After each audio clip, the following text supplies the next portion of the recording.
Hey, by the way, I'm vehemently opposed about this episode and am going to my trailer. It is Tuesday, August 16th, about 3 p.m. Um, it's actually cooled down a lot. We're at a steady 75 right now, and it's been wreaking havoc on the river ecosystem at least. Fish are going further away from shore, so shore fishing's been kind of out of the question. So, as the fish are getting reacclimated to the new, well, going into fall conditions, um, was wondering what I could do, and then it dawned on me, I'm hungry. But first, I need to stop at America's Bait Shop. My name's Jake Workmeister, and I love shopping at Walmart.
So I went through about 5 containers of the red worms, the unrefrigerated ones. All of them were empty, and this is the same thing that happened to me the last time I tried buying them. Took them out to the lake and realized there was nothing there. So double check to make sure that you have worms in those containers, especially with operation as big as Walmart. If it's happening to this entire shipment, it's probably happening at other locations. But fortunately, refrigerated red worms are in here, so I go with these over the Canadian night crawlers just because they're easier to hook, a little bit smaller, a little bit more natural to what we have indigenous to this area. So FYI, we're heading out to, well, a place we've been to before to catch dinner.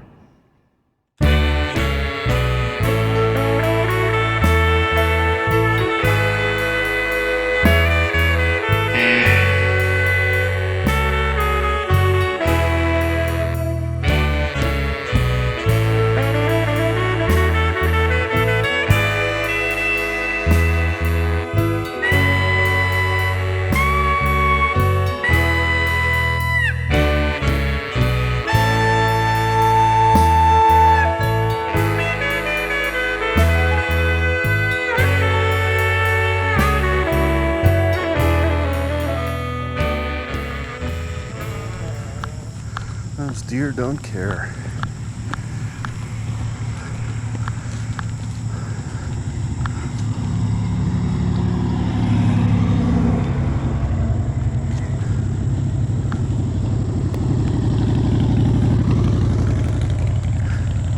Camera shy, I guess.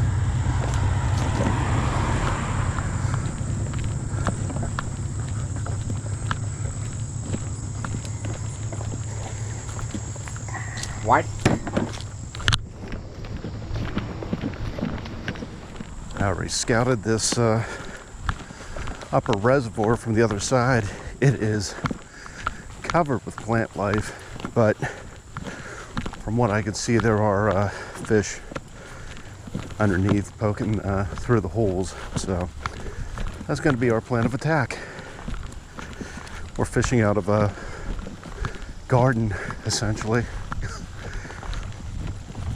It's crazy how much has changed just throughout the summer from the winter and spring.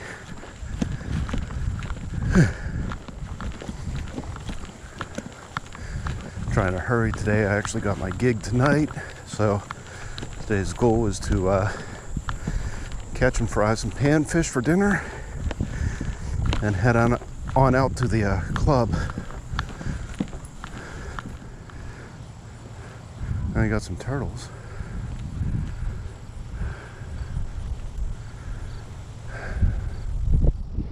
Minnow. No panfish that I could see.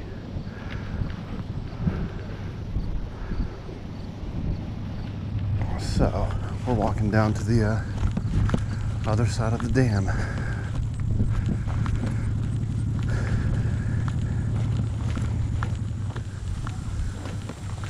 Let's see. There's our path.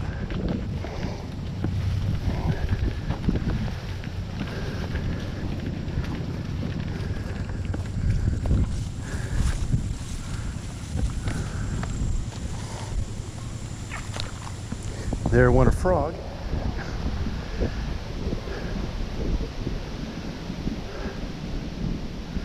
That is a lot of plant life.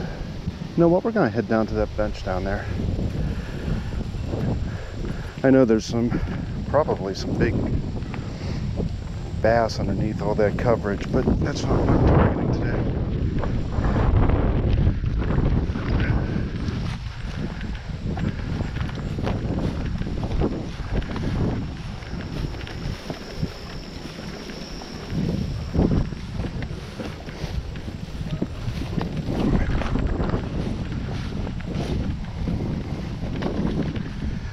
Frogs are everywhere.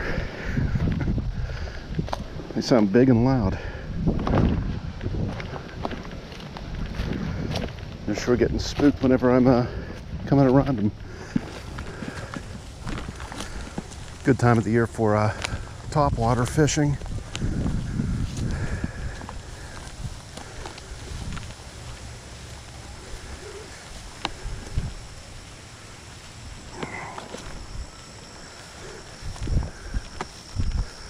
There we go. Coming to clean water again.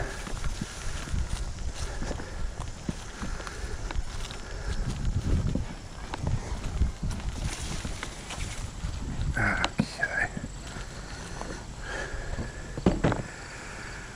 Whew. Still a lot of plants, but I think we can work with it.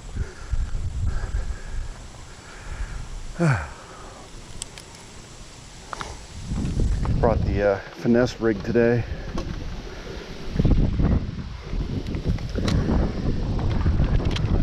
Claw 6.6. It's a medium action fiberglass rod. Little Fluger President reel. By the way, I adore. Oh, that's a President XT. I adore these reels. That's the smallest size they make here, but look into them. Good bang for the buck.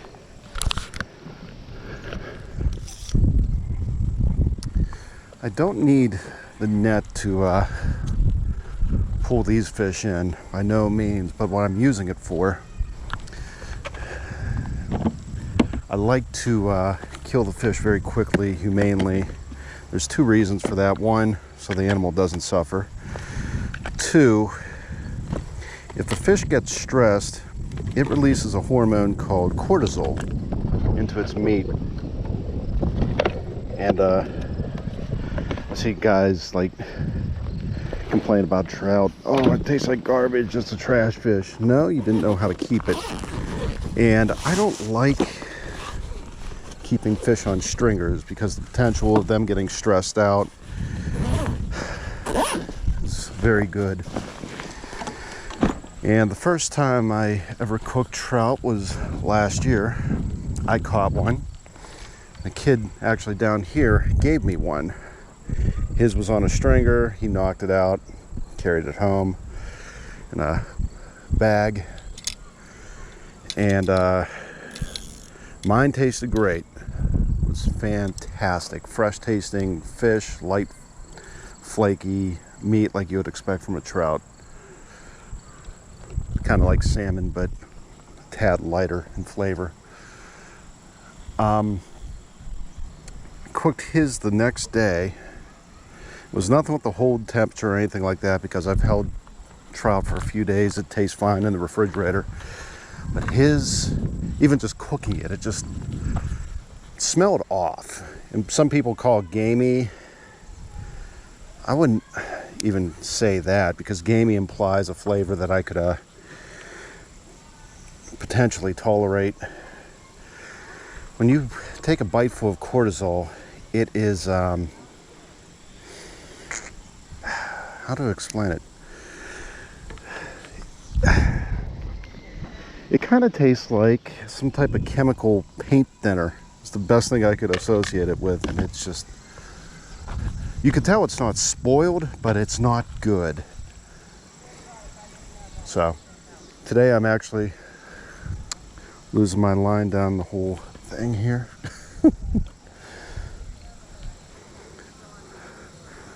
This is a nice reminder that monofilament does have elastic rebound. I think the issue here though was the weight of the line to the spool was actually heavier than what it could hold on to past the final outlet or eyelet.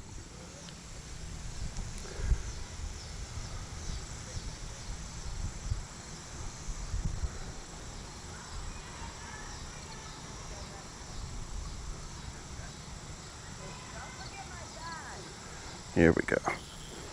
So yeah, if you're looking to start out fishing and cooking your catches, I highly recommend panfish, just because they are simple, very, very simple, and they taste good. If you're not sure whether or not you would like the flavor, I recommend going down to your local seafood section of your local supermarket, and most of them will sell bags of frozen perch. It's usually like $2 per fillet. Bag has like 3 of them in it, and just try air frying them. I got my own recipes, things I like adding to them. Maybe I'll share those sometime, because there's some really easy, simple, and delicious things that you could do with them.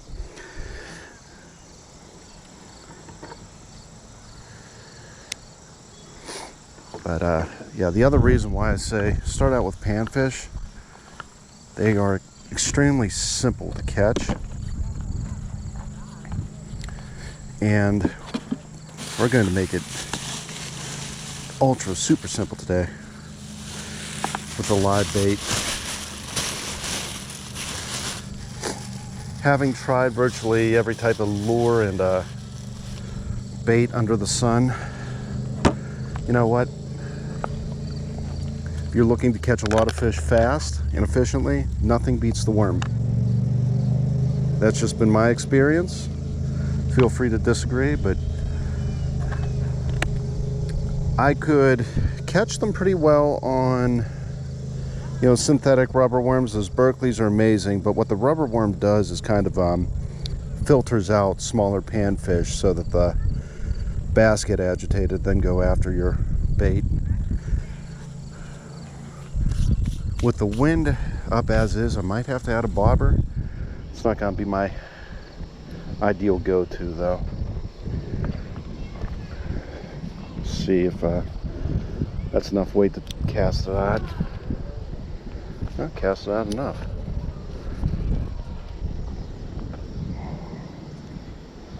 Yep, they're already in there. See it wriggling on top. One right in the plants. Hope that's not a bass though. I'm not licensed to keep bass, and I wasn't planning on getting one, because that's a whole other line of preparation.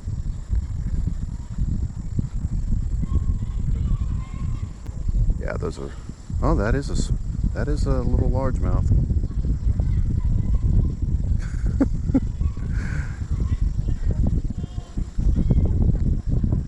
Yeah, they're all stirring in there now. Going into the strike zone. Let's see what they do with it. You guys aren't familiar with Casey with Bitchin' and Bass, and he's spoken high praise about this lake just for the bass in it. I gotta agree with him. They are in here.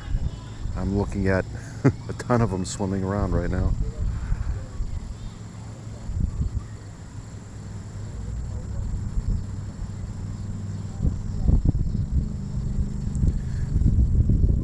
I took off those bullet weights. I was using those as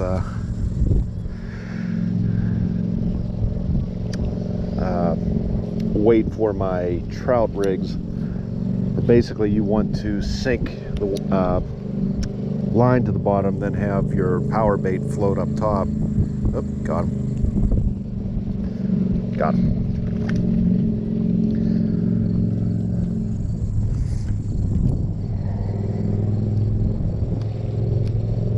You know what I should be doing? In fact, I'm going to do that right after you, buddy.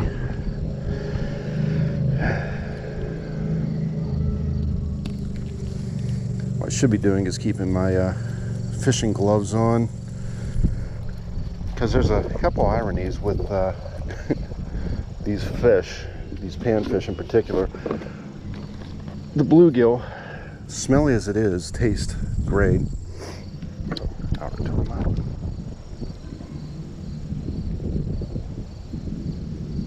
And those little fins that stab the hell out of you actually taste like bacon when you crisp them up. We're doing a southern recipe. Okay, so we're putting you in there. Let me get that hold glove on. Basically, it'll prevent him from slipping out and from stabbing me. And it will double as a cut glove as well, because you don't want to stab yourself with a knife.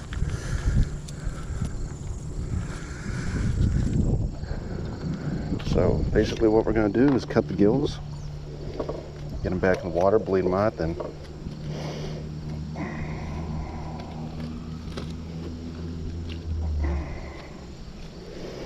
get them in my ice bucket.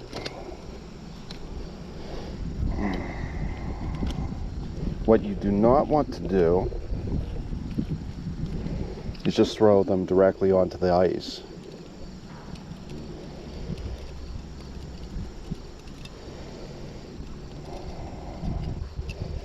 And technically I should have bonked him over the head first. So do that, it's a little bit easier on him. And what we're going to do is find a place with no plants. There we go. Just get some of that blood out.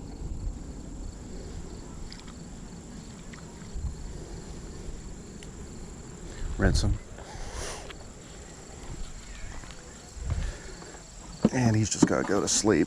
What you don't want to do is throw them directly on the ice, because basically they're alive for the whole process.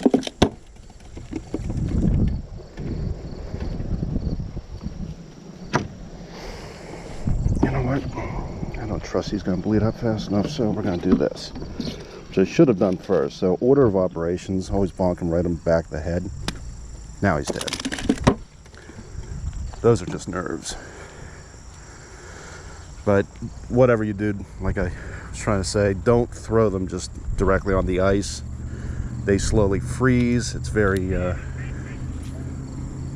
painful for them. And that also goes back to your cortisol problem.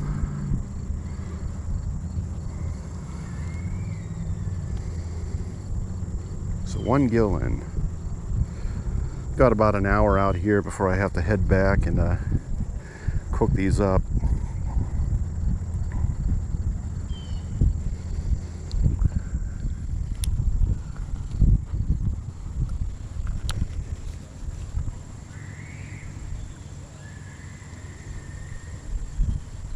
Got him. Nope, had him.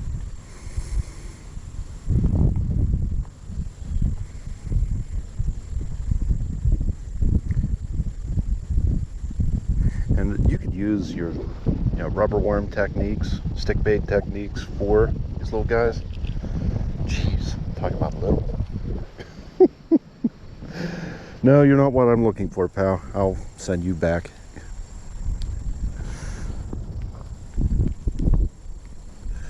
Oh, that's funny.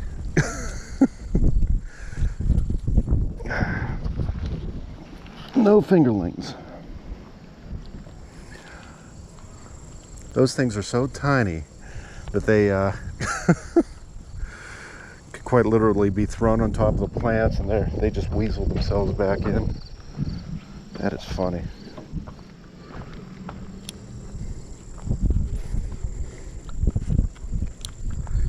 So,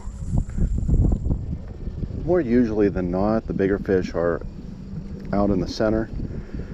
This also includes panfish, while the smaller ones are closer to shore. There are exceptions to this rule. Spawning season, for instance, which it turns out they spawn every, I think once a month, I believe. Got one. That's better.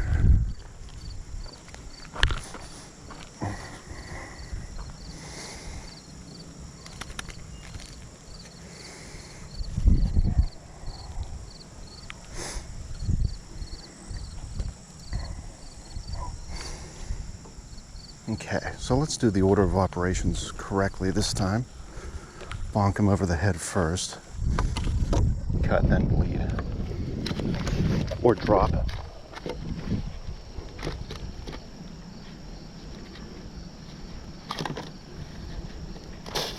Jeez, man. It's like they know what I'm doing.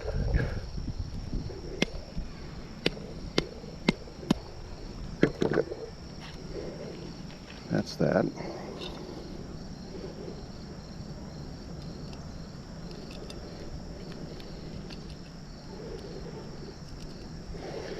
And of course, with fillet knives, be very, very careful. They're extremely sharp.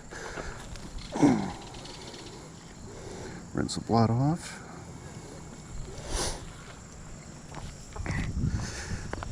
By the way, be very familiar with your keep limits. In Pennsylvania, this lake included, I'm allowed to keep 50 combined species per day. Those are just as nerves.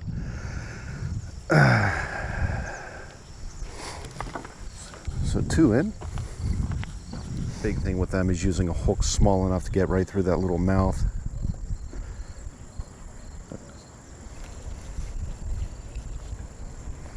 Jeez. Emphasis on little mouth. I said no fingerlings.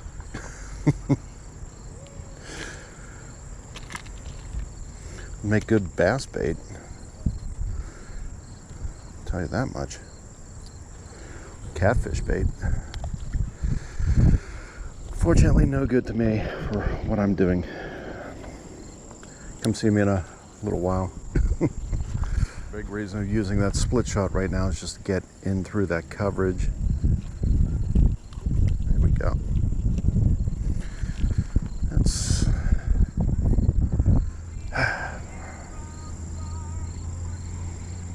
That's a really light one. Still too small for me, bro. Live to fight another day. What is that, white bass maybe? That shape isn't right.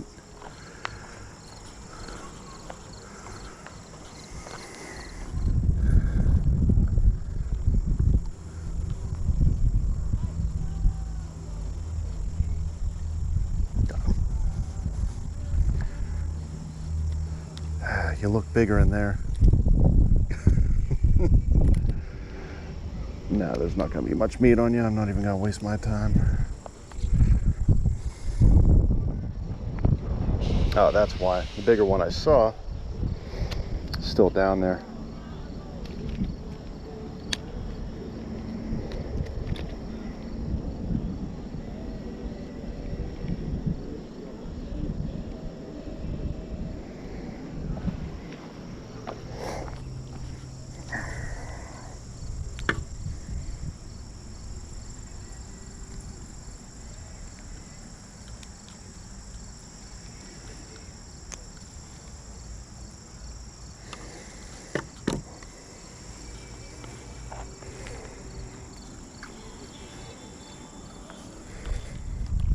fingerling is the one that had the best chance of getting it.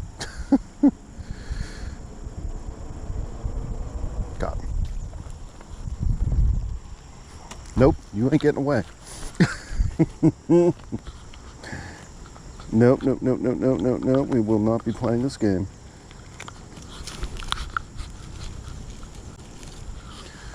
Okay.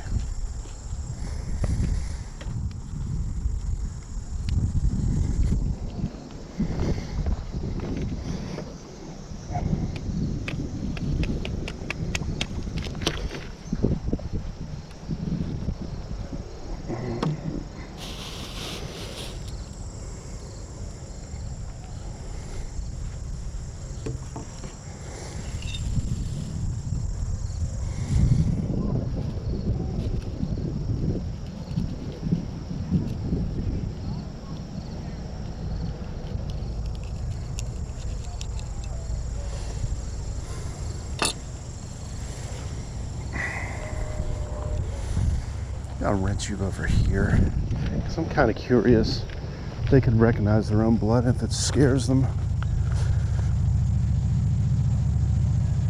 They recognize the movement of the net. No, I guess not.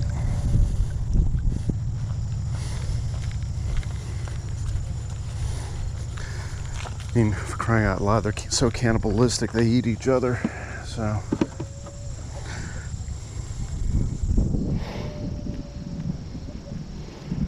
Number 3 in the hole. So unfortunately, I missed my deadline to take this home and cook it before the gig, but the bites started coming on and I was catching a lot of larger bluegill, so I just decided to stick around, go to the gig, keep everything on ice, then prep everything when I got home, and I would cook everything the next day.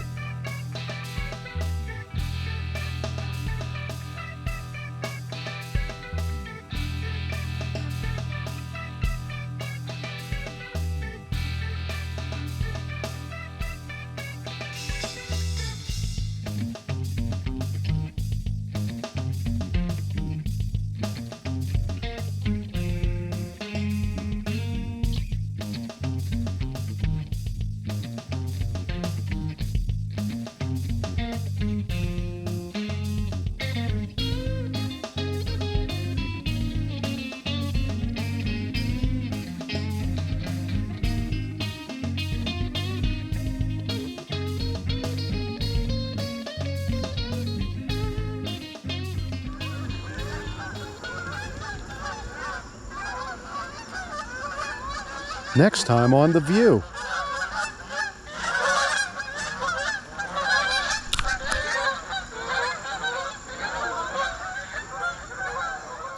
Not a bad haul. Have to double check the count. I think it was 12. Don't worry, he's good and dead, knocked out. It's just the nerves will flicker for a few minutes afterwards.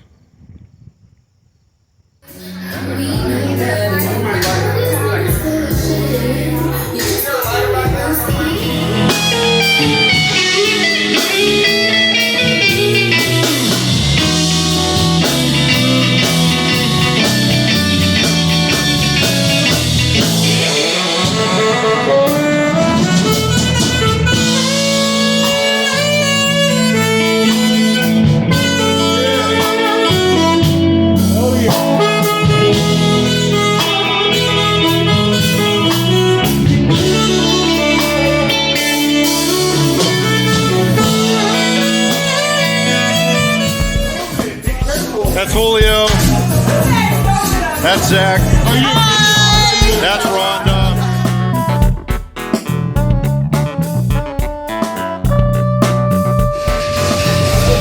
Got Keith on drums, Twizzy, and Larry. You may have heard from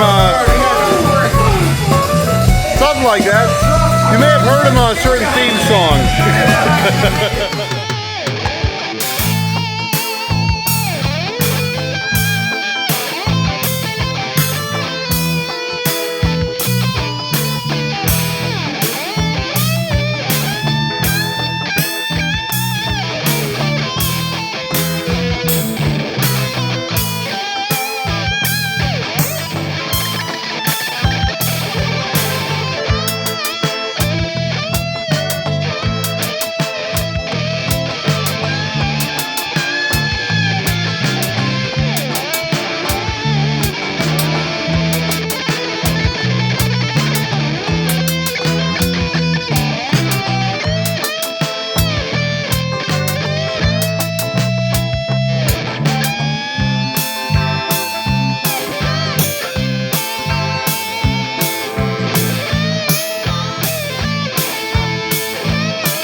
Okay, and welcome back. And got home in the kitchen, and I still have my cooler full of fish, which, due to the ice packs I have, which once again, it's nothing but large Ziploc freezer bags with water packed in them. They take about 24 hours to freeze over.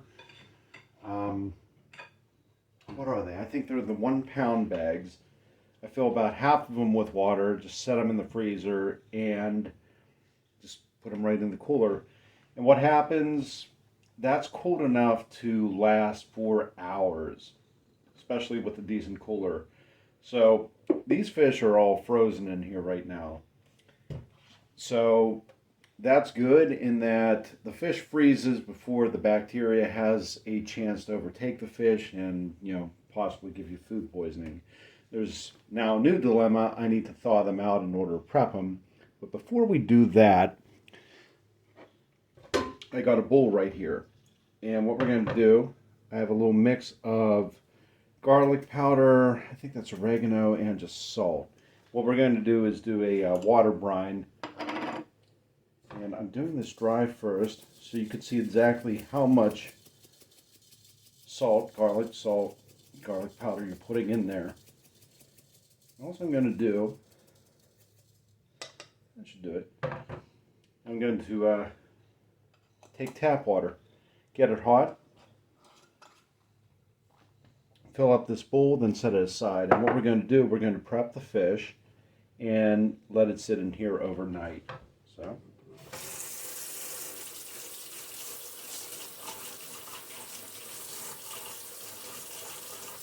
waiting for it to get hot.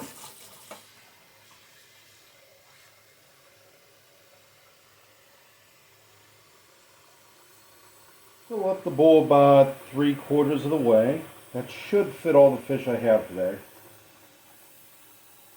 Then turn it off. I'm going to set this aside. Basically let all the salt dissolve.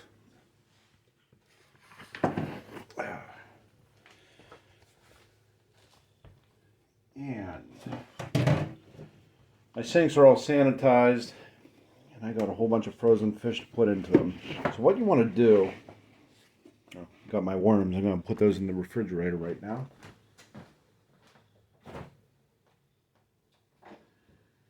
What you want to do, you don't want to thaw these fish out by, put this ice pack over here. You don't want to thaw them out by using hot water, because then you're basically starting the cooking process before you're actually trying to cook them. So what you want to do, use either warm water, lukewarm water, or cool water. I'm waiting for that to come back down.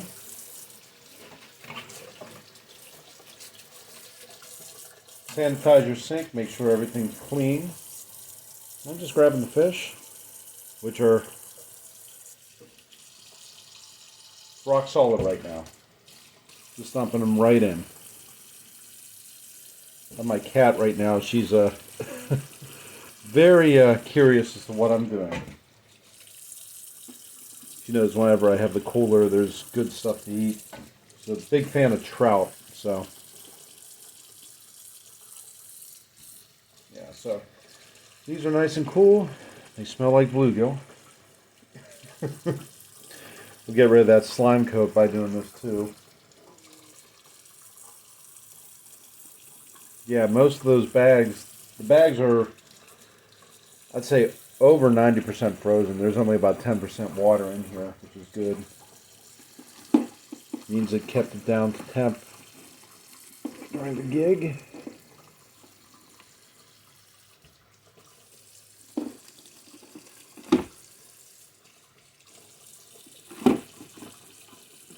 Okay.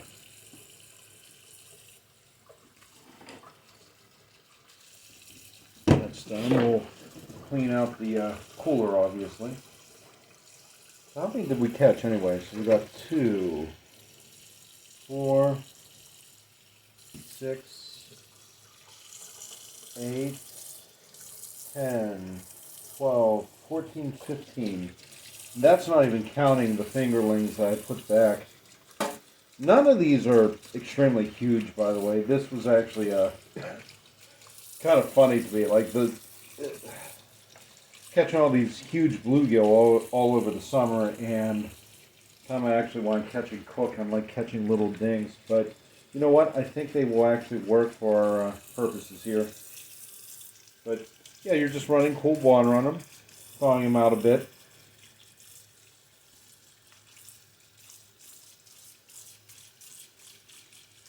I'm going to set this aside, get it off the counter so I have more room to work. So, here comes the fun part. What we're going to do, I have two knives at the ready right now. Standard bigger knife. This is going to be used for the heads. I have my fillet knife down in the car, still in my backpack. I won't need it. Little steak knife. Honestly, you could do this with a spoon. You don't wait for these to thaw out. A little bit, make them a little bit easier to work. You're about right there. Yeah, you're good. This is where it gets a little messy. You're just starting from the tail going on up, and you're pulling all the scales right off of them. The knife will get right in there. This is easy. Hold them by the tail, just scrape them all off. I'm going to keep doing this. I'm running low on internal storage space with everything I filmed today. That was not today's goal, by the way. So I'm going to cut this, and basically this is the first step, descaling them. Very easy. You're just like barely putting any pressure on. The scales are just flaking right off. So I'm going to do that with all these fish, and I'll see you when we're done with that. Okay, so the time it took me to descale the fish, per fish, it was about the time it would take me to actually prep an entire trout. So, FYI, once you get there, they're pretty much basically the same. We're just going to do a little...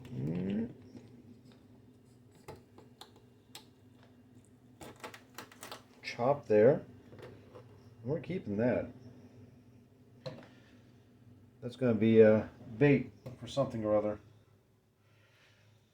So you're going right behind the gill plate. There's a little separation. Yep, there you are. Just chopping it right down. Already got some of the guts with them. Fish are not hard. By no means, in my opinion anyway. My first job was working at a Boston market, and my job consisted of prepping meats daily. It was usually like, the stores I worked at did about 1 to 200 chickens daily, so working with raw meat doesn't really bug me. Very conscientious about serve safe standards, just food prep standards, all that fun stuff. These are thawed out, by the way. Been under cold water for a while. Tricky when they're smaller. By the way, the reason why I was bleeding them out at the lake was because it's less mess in the kitchen, which is the other reason. For one, like I said, I can't stress this enough. Cortisol is not your friend.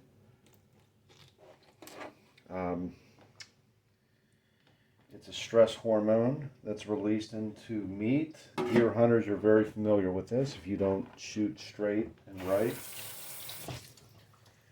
that deer is left to suffer. Its adrenal gland is hit. Cortisol is released into the meat, and your kill tastes like garbage. So with these little guys, as soon as I caught them, bonked them over the head as quickly as I could, slit their gills, bled them out in the net, in the water. They didn't know what hit them. They had their last meal. They were happy. I was happy. and they'll taste better because of it. So, yeah, if you're going to do this, don't use those stupid stringers. I mean, can I get a couple comments on that in the comment section here? Stringers are the worst thing you could keep your fish on. You're keeping them alive, you're keeping them stressed out. I see these comments about, guys that fish and get their trout license. They fish for them and think it's a garbage fish because they didn't, kill the fish properly.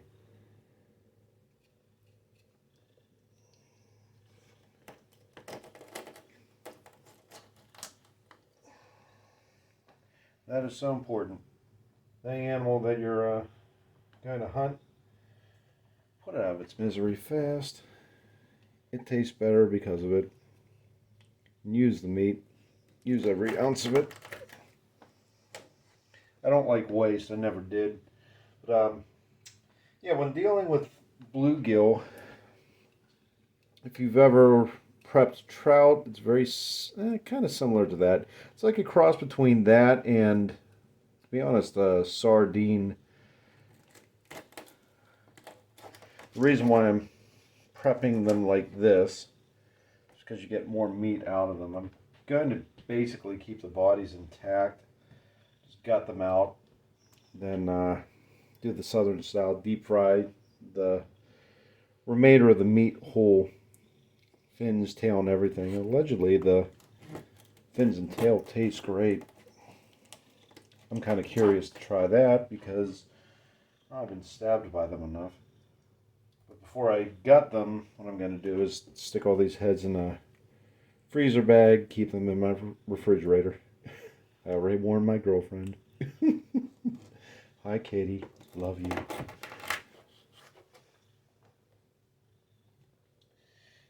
Yeah, it's weird. As much of a smell as bluegill have, maybe I'm just becoming nose blind to them. This isn't really bothering me at all. My cat is still at my feet, purring up a storm. She knows what I'm up to.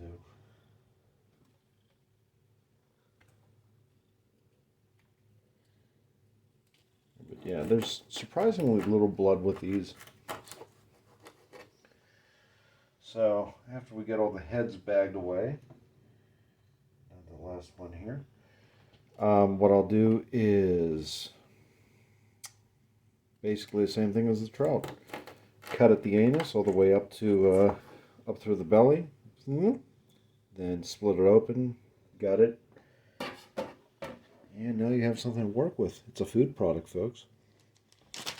Scales weren't as bad as I thought. These are all smaller heads too. I'll string these up on a 3/0 circle hook, maybe a 3 or 4/0. Stick them into the Allegheny behind PNC Park. That's going to be our next adventure. A couple days. Been wanting to do this for a while now. Cook some gill. Use remnants as cut bait. There you go. That's worm for flathead catfish. I've never caught a flathead. You don't go after a dough ball. So that's the goal. Try that. We'll probably catch a gar along the way.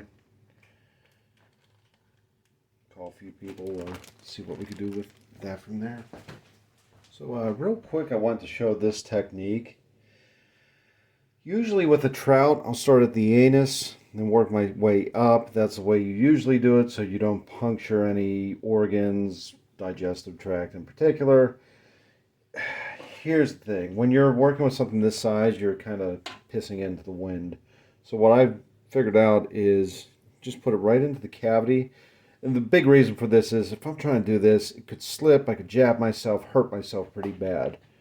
So this way, I'm going right in, putting the point of the knife down to the anus, just cutting down. And what I'll do, have the cold water running. And yeah, the argument is, oh, you don't want to do it this way because you're going to puncture, the stomach, the intestines. Yes, this is correct. I could smell it. It's not the worst smell I've smelled tonight. In fact, if you could catch the things, you're already good. But put your finger in there, or your thumb in there. You're just pulling everything out as per usual. Yes, you might have the entrails. You'll see the anus. You'll want to pull that out. Here's the thing. The whole inside of the fish is lined with a membrane that's covering the organs and the meat. So all I'm doing is, when I'm doing this reverse puncture technique, just scraping off that membrane, which I'd be scraping off anyways. And the membrane is what's getting all that, gunk on there. By the way, I found half of my worms, so I got those back. I think they'll still work as bait. Kidding. Yeah, that's it. Just for safety reasons, use a cutting board. With these smaller fish anyway, go in there, cut down. If you puncture anything, who cares? Run it underwater, clean it out, scrape off the membrane, as you should be doing anyways. Rinse it all off. It's good. It'll be fine. So, yeah, the little tip, rather do that than, stab myself. You can use your fingers too. Comes off real easily. I got a couple more to go, and see you in a second. Okay, and this is our final product of the night. It's a whole bunch of raw prepped fish in saline solution, basically salt, garlic. And I'm going to wrap this up, just put some saran wrap on it, keep it in the refrigerator, let these brine overnight. They're pretty simple to prep. Big thing is just patience with getting the scales off.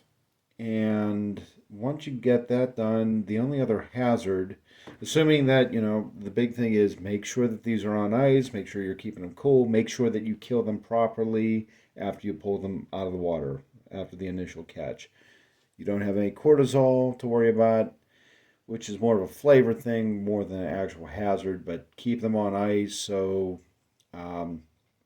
they're safe to eat. There's no bacteria overgrowth. Thaw them out in cool water, scale them, and outside of the knife hazard, the only other hazard are still the fins. These things are every bit as sharp and will jab you pretty good, dead or not.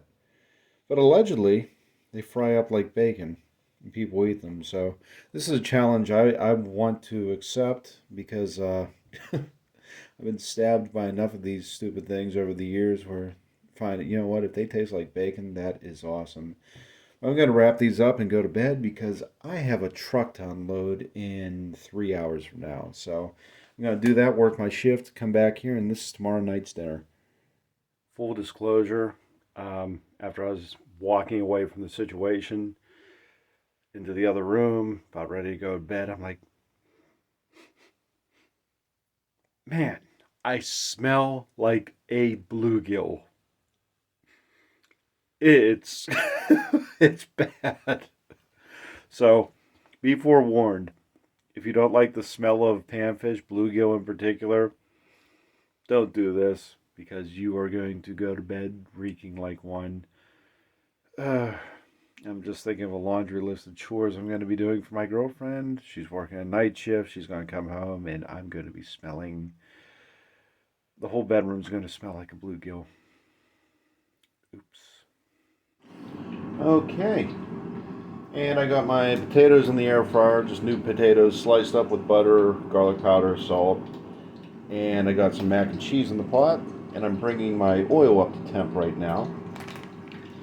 And I'm just going to be using this. It's Andy's seasoning, fish breading. It's just a yellow cornmeal fish and shrimp batter. And actually, I'm not even going to use an egg wash. I'm just going to do this from the marinated fish right into the powder for the breading.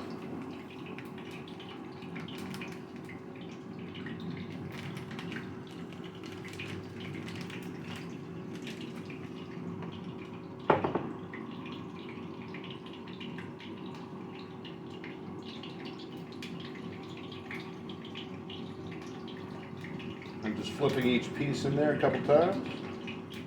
Puts on light coat, then dumping it right into the pan.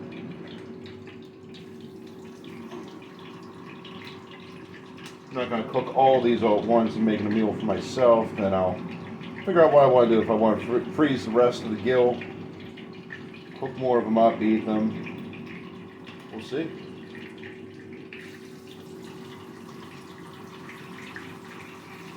Nice big meaty one right here.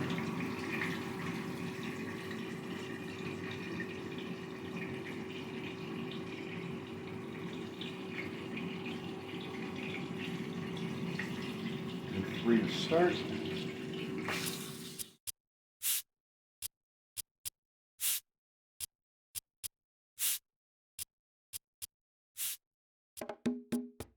And that's the final product, all plated up. Just took some new potatoes, air fried those, cut them in half, added some butter, garlic powder, some spices. Let those cook for 15 minutes. That's just, you can find them at Walmart. Big Lot sells them, a couple other retailers. That's a Bear Creek mac and cheese, which is pretty much the closest thing that you could get to Boston Market's mac and cheese if you've ever had it. So overall, this smells like fish. Only one more thing to do. Let's give her a try. Bones are still in here. They're very much like trout bones, to be honest. We're just going to eat around those.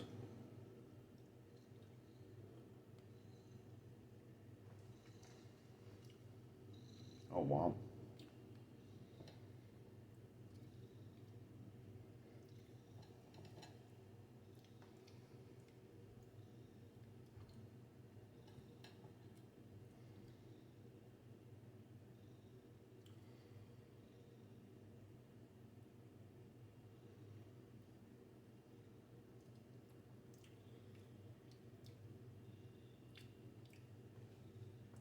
That is pretty awesome.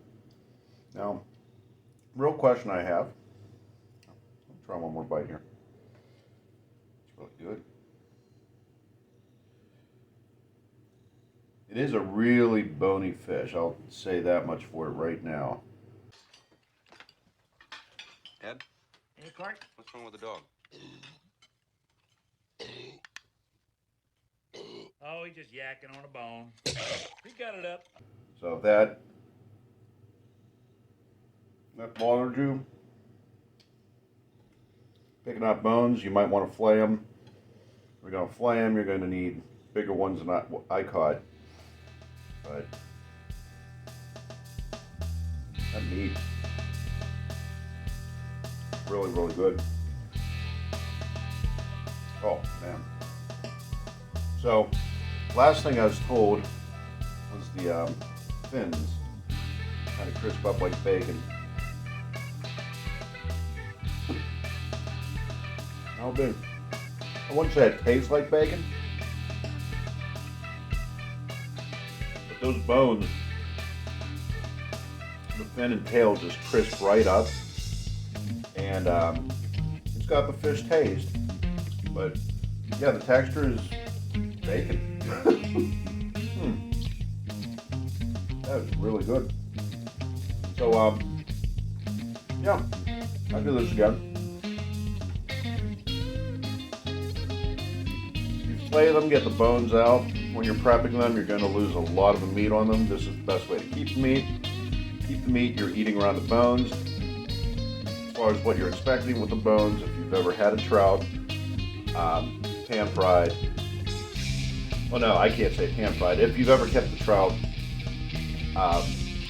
basically gutted and then cooked it like that, very, very similar. Just kind of using your fork to eat around the bones. So, not bad. First time I cooked a bluegill and have eaten it in many, many years, and that's impressive.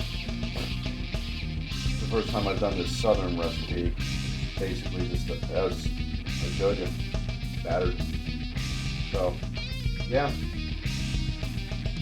it's a lot of fun, and I'm gonna finish this.